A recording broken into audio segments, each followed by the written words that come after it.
BayRadio is continuing coverage of Russia's war on Ukraine, and it's been a few weeks. Normally, every couple of weeks we catch up with Cormac Smith, but with both of us being away in recent times, it's been more than that, actually. Cormac back with us. And how was your time away, Cormac? Kal, hello. How are you?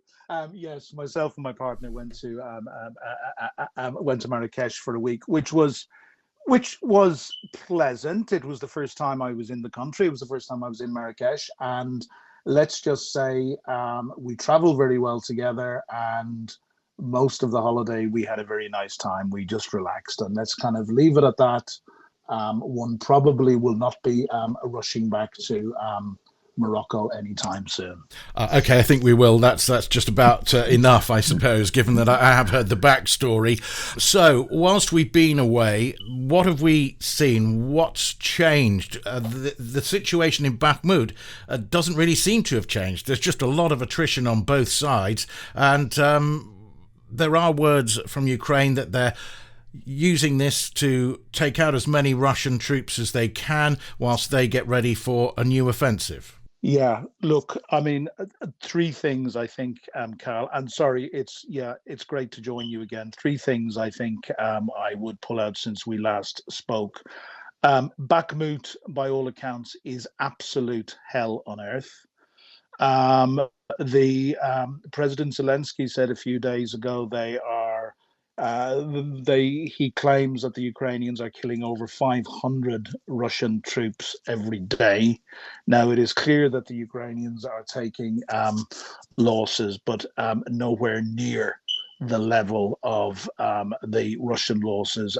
We know that the Wagner organization has taken very, very significant losses, and we believe also that many of the Russian forces that have been put into Bakhmut are conscripts who are ill-equipped, ill-trained, and badly led.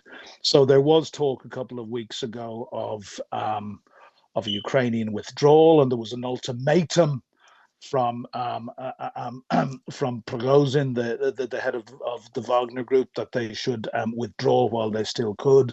Ukraine have made it very clear for the time being that they are not withdrawing, and in fact, we believe that they have been reinforcing their positions in Bakhmut.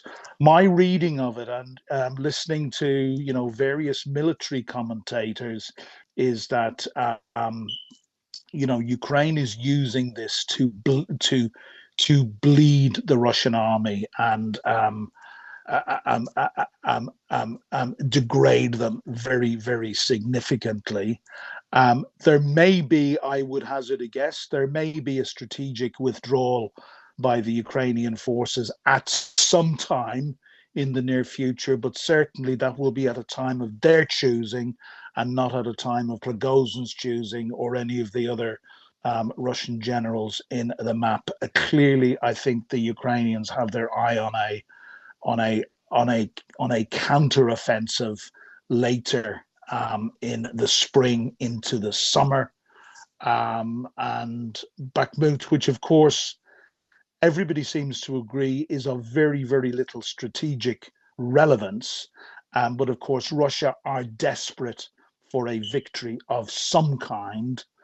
And yeah, I think we conclude that Ukraine is playing this exactly as they want to at the moment, Although albeit that that it doesn't is at a horrible cost. Indeed, but it doesn't perhaps play into the support from the US, who are concerned that this sort of thing is just using up ammunition, it's dragging things out, it's using up money. The US have been talking about using their gold reserves. And there's the other side to this as well from the Russian point of view, where we're not quite sure where Yevgeny Prigozhin sits at the moment. Perhaps he's not in as much favour as Putin as he was, and there are thoughts that that grinding fight may well actually weaken Prigozhin to the point that Putin would rather have him, other than the position of strength that he was in recent months.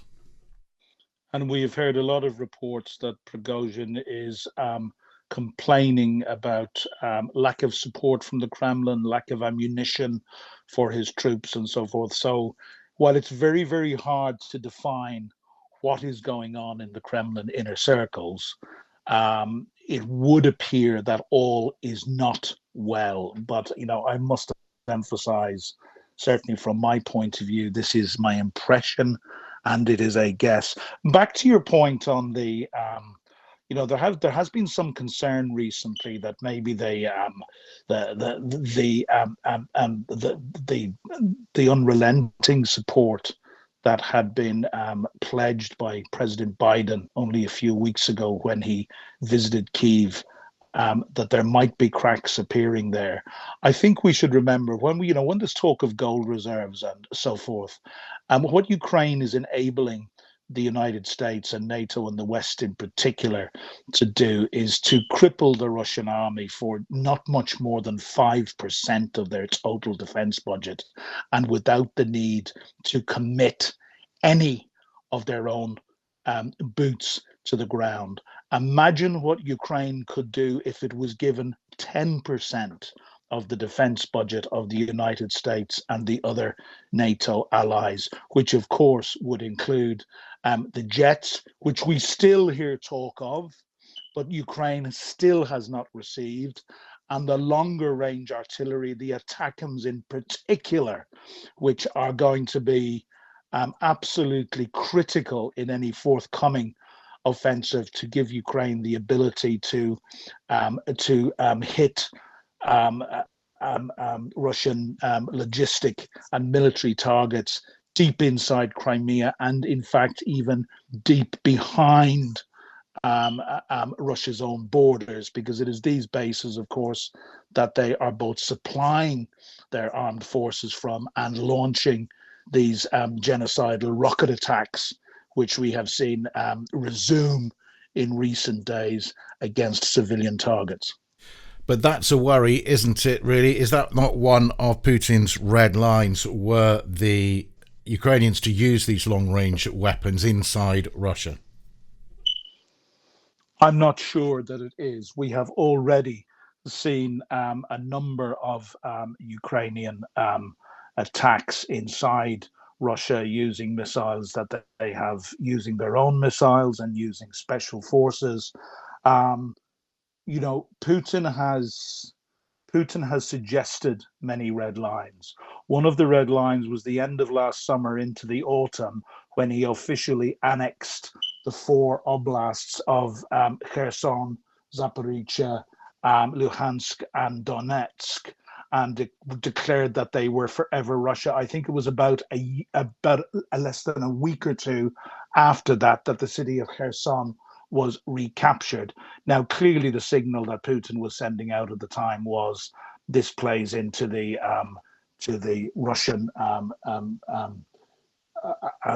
nuclear doctrine, that they can use nuclear weapons if Russian territory is attacked.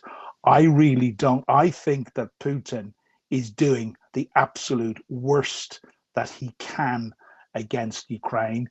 He has rattled the nuclear saber too many times. It's a little bit like the boy who called wolf. Now, can we be certain what this criminal is actually capable of? No, we can't.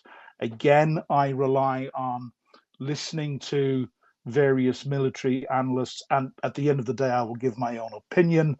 I think we have got to assume that NATO and the Americans will have made it absolutely clear to him. Of course, we will never know.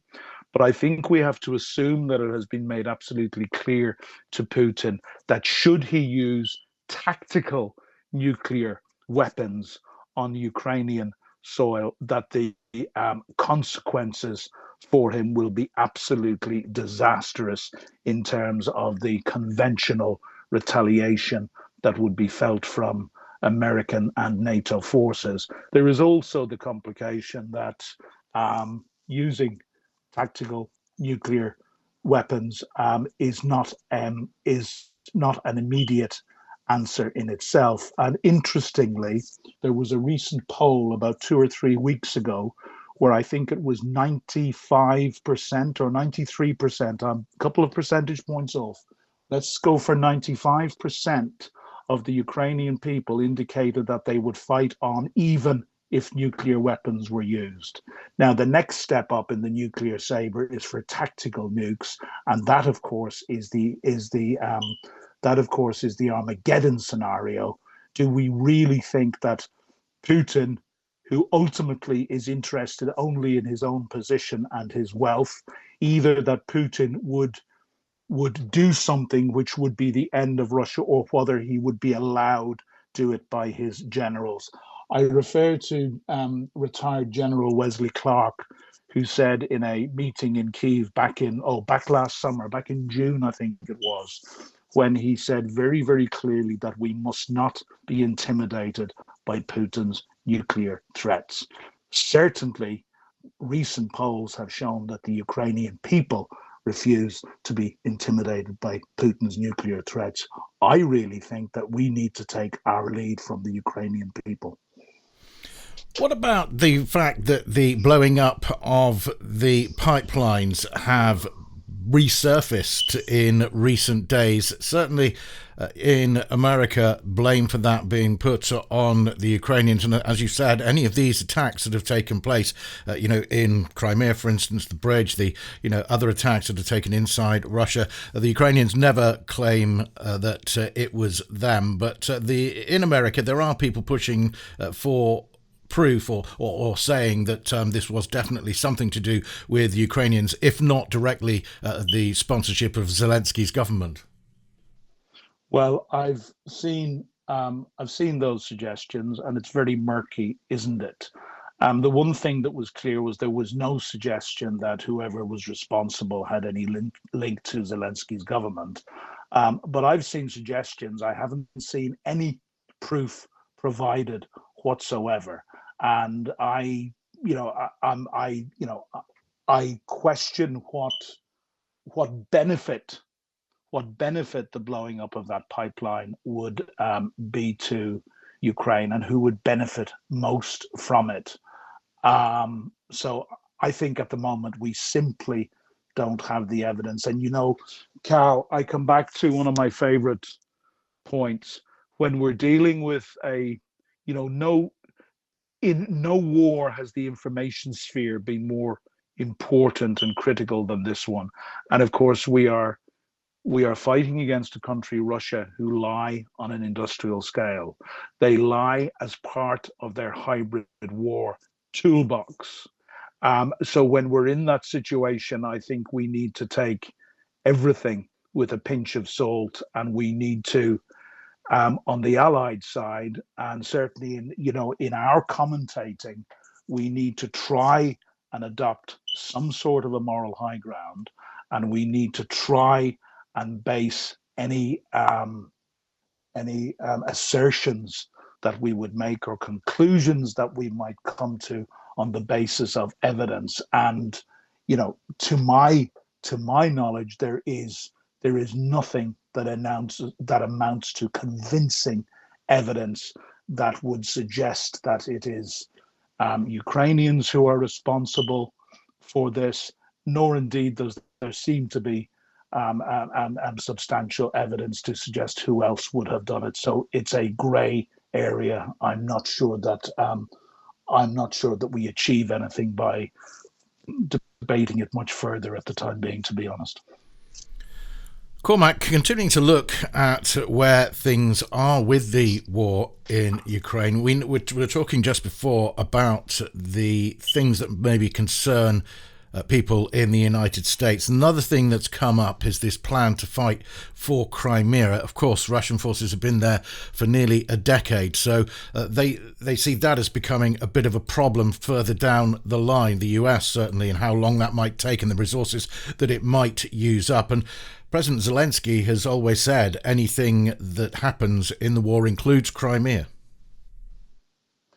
Well, I've said before, people in the West simply do not understand how existential Crimea is to Ukraine. And the fact that the Ukrainian people are very, very clear that, Crimea is part of Ukraine, which it is. In 1991, when Ukraine voted every single oblast for independence from Russia, There was, including Crimea. In fact, the majority in Crimea was, I think, 56% voted back in 91 for independence. The attempted annexation in 2014 was completely illegal.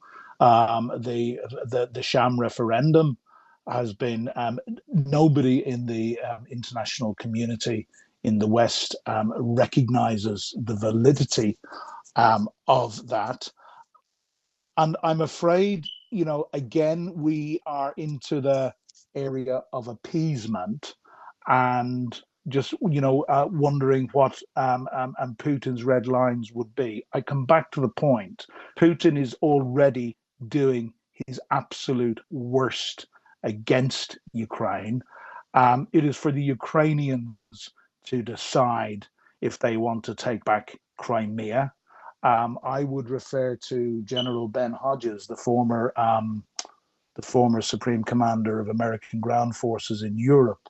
And, Ben is consistently clear when he talks about it that Crimea must be a target, if not immediately retaking Crimea, because geographically it is a very difficult target, because it's the entrance into it is a very, very narrow isthmus. So it's both easy to defend and very hard to attack. But if it's not going to be taken back initially, I think given the correct wherewithal and longer range weapons, I think it is certainly within the Ukrainians' ability to isolate Crimea, and that would be a very, very substantial and physical and moral blow to the Russian Federation and to Putin. So I think it's for the Ukrainians to decide. My understanding is, Zelensky said before Christmas that this war began with Crimea, with the illegal annexation in 2014, and he said it must end with Crimea.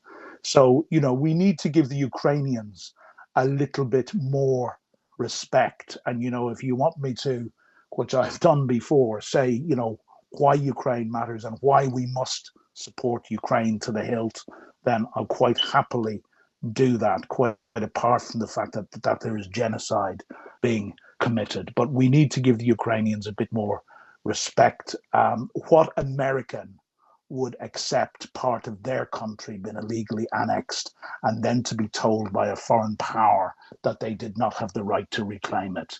These people need to see Russia and the world through Ukrainian eyes, and they need to live a day in Ukrainian shoes. Yeah, I think we'll focus on those moral obligations to support Ukraine, reference genocide towards the end, and also a look at peace talks. I'm quite aware that we haven't even mentioned that as yet, and people might be listening thinking, well, why aren't you talking about solutions? We certainly will, but I'm still trying to concentrate on, where the war is going and what's happening at the moment. And we've highlighted the immediate issues that have been happening in Ukraine, but perhaps we should be rather concerned about what's happening around Ukraine as well. We talked about Crimea, but the issues in Moldova, where police say they foiled a plot by groups of Russian-backed actors who were trained to cause mass unrest during protests against the country's new pro-Western government, and of course the other issues that we've been seeing in Georgia, where demonstrations against what was called a Russian law, basically a gagging law, were dropped for the time being, certainly, following demonstrations there. The Ukrainians who were supporting those that were protesting in Georgia, the Prime Minister, Irakli Garibashvili of the Dream Party, who are in power there, who are pro-Russian, has basically told the Ukrainians to stay out of their business, effectively. This was after the support from Ukraine for the protesters. He said that the comments were a direct intervention in domestic politics, saying that they should take care of themselves and their country, and he'll take care of his. This sort of destabilization plays into Russia's hands, doesn't it? Well, there's a lot of Ukrainians have been drawing parallels in recent days between the protests in Tbilisi and the Maidan uprising between 2013 and 2014. I would suggest that there are also strong parallels between Garibashvili, the Prime Minister of Ukraine and the corrupt Kremlin puppet Yanukovych at the time of who was the president that the Ukrainian people rose up against.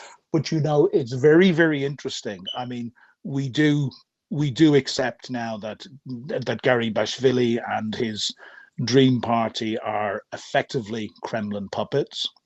That seems to be the case. But there was a very, very sinister tweet put out by the Russian embassy in Crimea on Friday, I think it was. And it was effectively a warning to the Georgian people to think very carefully about what they were doing in their protests, and to think about what happened in a similar protest in Kyiv in Ukraine back in 2013-14, and to look at where that ended. Now, if we need to be reminded that this is a country that spits on the face of our rules-based order and the whole principle that might does not make right, and that independent sovereign countries are just that they think they can issue a barely veiled threat to the Georgian people, that if they don't desist from their current activities against their government, that they may well end up with the same fate that has befallen Ukraine. This is something the world needs to really listen very, very carefully to. This is very, very sinister indeed. The tweet from the Russian MFA in Crimea: protests against foreign agents, in inverted commas, bill erupted in Tbilisi, result in demands for the resignation of the government. We recommend to the Georgian people to recall a similar situation in Ukraine in 2014 and what it finally led to. #think twice. We need to wake up in the West, Kal, and realize that this is a despotic, criminal nation that thinks it has the right to address the people of a neighboring country in such tones and to make such a thinly veiled threat. 80% of the Georgian people, of course, are in favour of closer ties with the West and joining the EU. Which, again, is very, very similar to the percentage of people. In fact, I'm going to have a debate with somebody later on. Remember, the reason for the Maidan revolution was not, as some useful idiots would parrot the Kremlin line, that it was a US-backed coup. The Yanukovych had run for president in 2010 on a platform of taking Ukraine into closer integration with the West and the European Union in particular. There was a meeting in Vilnius in late 2013 where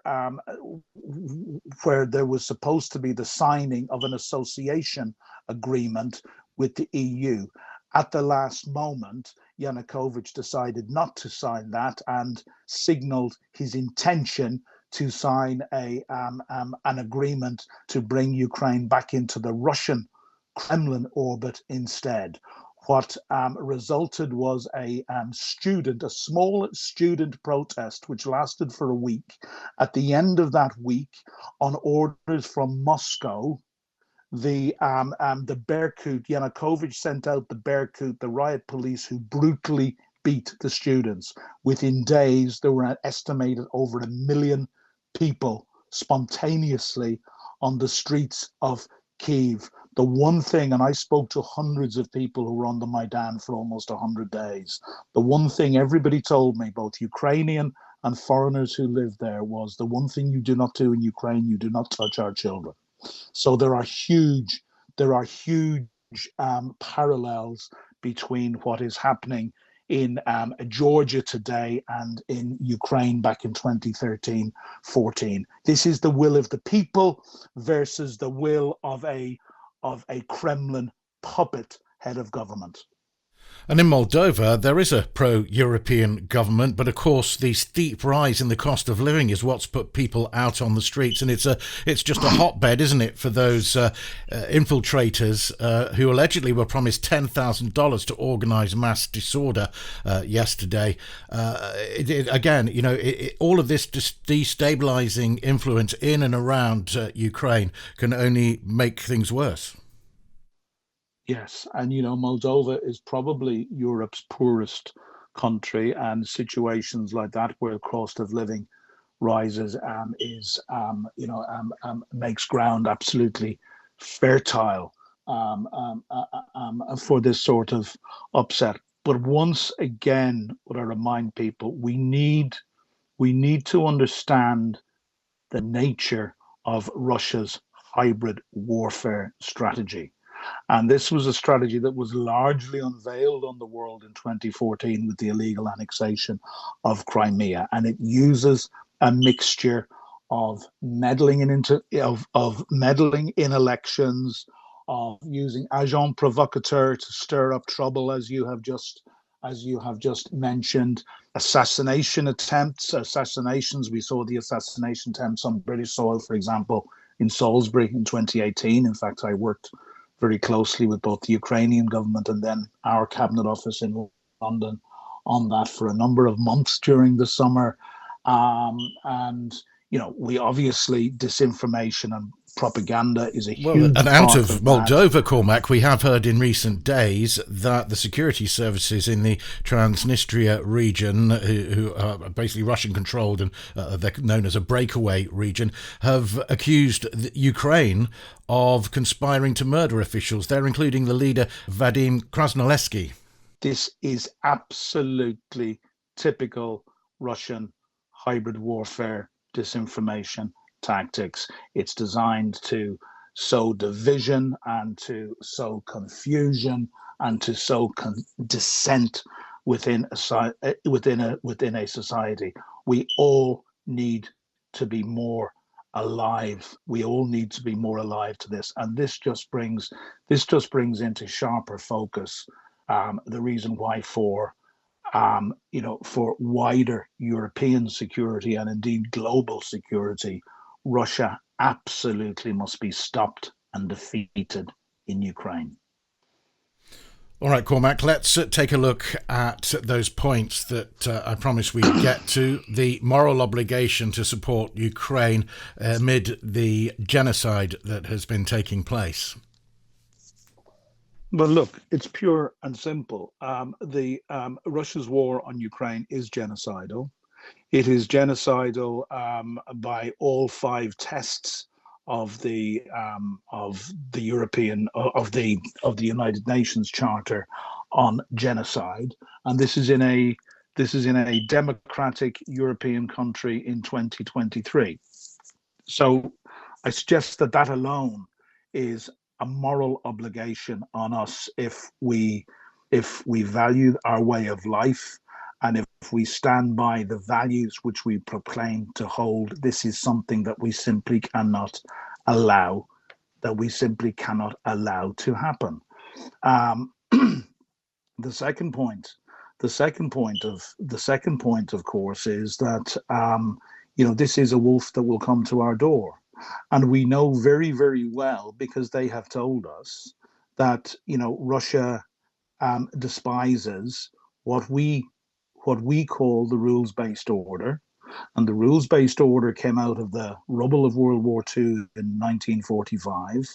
And although it may be imperfect, and although the big powers like America may have made many mistakes over the last 75 or 80 years, it has given us the greatest period of peace and prosperity and security that the world has ever known.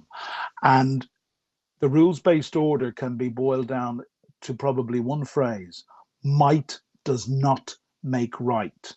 You do not have the right to simply roll into another country, take over that country, and dictate how that other country runs its affairs. Russia rejects this.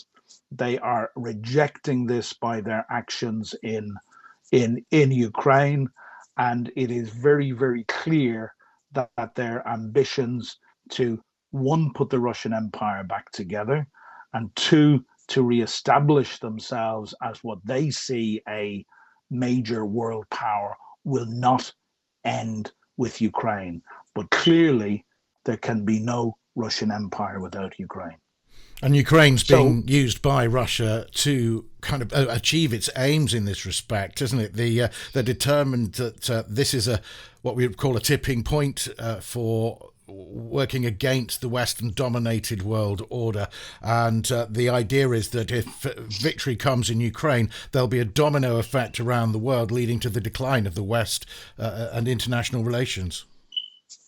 well, we have China, I think it's fair to say, waiting in the wings. I always refer to Sergei Lavrov, who went to the Munich Security Conference in 2017, and he talked about the coming asunder of the rules-based order, or the post-war order, same thing. But he also hailed the rise of what he called the post-West era. Now, absolutely central to that post-West era would be Russia. The major power the major power to come in behind Russia, of course, would be China. And if China decides to come all in behind Russia, I would suggest that we are all in very, very big trouble indeed. I don't think China has made that decision yet. We know. Well, actually, the leader is that, going next week, isn't he? Xi Jinping is due to go to Russia. Right. He has also said, actually, whilst we've been talking, that he will speak with Vladimir Zelensky for the first time since the start of the war. That's likely to happen virtually, but after his visit to Moscow, we understand. Well, let's not assume what that conversation is going to entail, but let's watch it very carefully. But to finish what I was saying, we know that Iran, North Korea, and Syria are already in Russia's pocket. So if you look at a post-West era, a rules-based order to be replaced by Russia, China, Iran, North Korea, and Syria, with a whole raft of African and other southern countries, like India, Brazil, many countries across the African continent, sitting on the fence and only waiting for the opportunity to throw their lot in with Russia. We should think what that post-West era might look like for world security and for our future way of life. Is there concern in your eyes that China will start supplying arms to Russia in the same way that Iran has? My own view is it depends on the strength of Western resolve.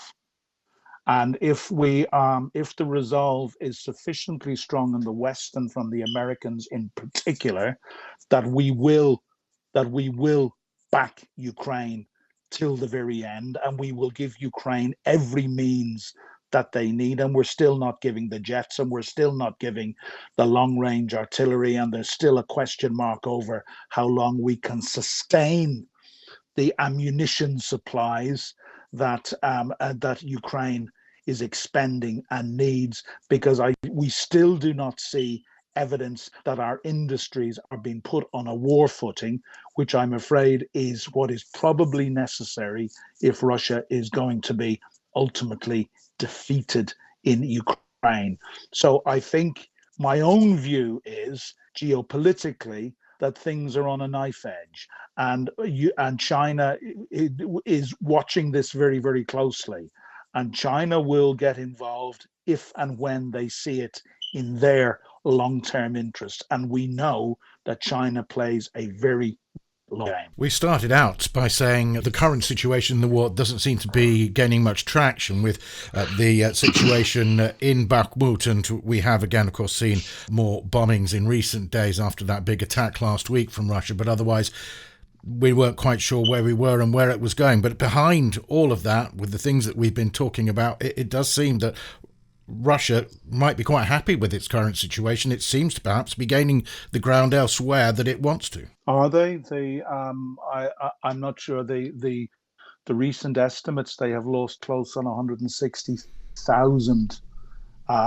soldiers Yeah, away from the in battlefield, the I was war. talking about the things that we've been talking about its influence in places like Moldova and Georgia, and the destabilization in other areas away from the battlefield. I'm not sure that we can separate the two, and maybe the fact that things are going so badly on the battlefield and they are clearly losing the war on the ground is forcing them to focus more on activities within Moldova and activities within Georgia. But I think this is a warning to us in the West that these are balls that we should not take our eye off either. We haven't as yet spoken about any possible peace talks or peace initiatives. We have heard from the US, we have heard from UK Prime Minister Rishi Sunak that things will end at the negotiating table. I know it's something you've got some quite strong views about. There is no likelihood of peace talks as things stand, are there? No, I don't see that there is, because Ukraine's bottom line for peace is that Russia withdraws. Over 90% of the Ukrainian people are against any giving land for peace. And there are two reasons for that. One, in every single settlement that the Ukrainian army has liberated, they have found the same pattern of atrocities, of rapes, of tortures, of murders, of targeting of the local population that were found in the early days after the battle for Kiev was won in Bucha and Irpin and Hostomel and those other towns north of Kiev. So to give up any land for peace would be consigning the Ukrainian people to that sort of a hell, is the first thing. The second point is it is very, very clear that that Russia's aim in any negotiation would be to hold as much land as they have gained, and simply use that would significantly cripple Ukraine as a viable economic entity, but it would also, we are certain, be used by Russia as a base to rebuild from and to attack Ukraine in the future. We have no reason to believe that Putin's original war aims have changed. And Putin's original war aims were to take over all of Ukraine, to decapitate and to de-Ukrainize Ukraine. So to effectively wipe out Ukrainian identity. Putin and his regime do not believe that Ukraine has a right to exist. They believe it is part of Russia. And they have proven both by their rhetoric and by their actions that they are willing to commit genocide in Ukraine to wipe out that Ukrainian identity. So, on that basis,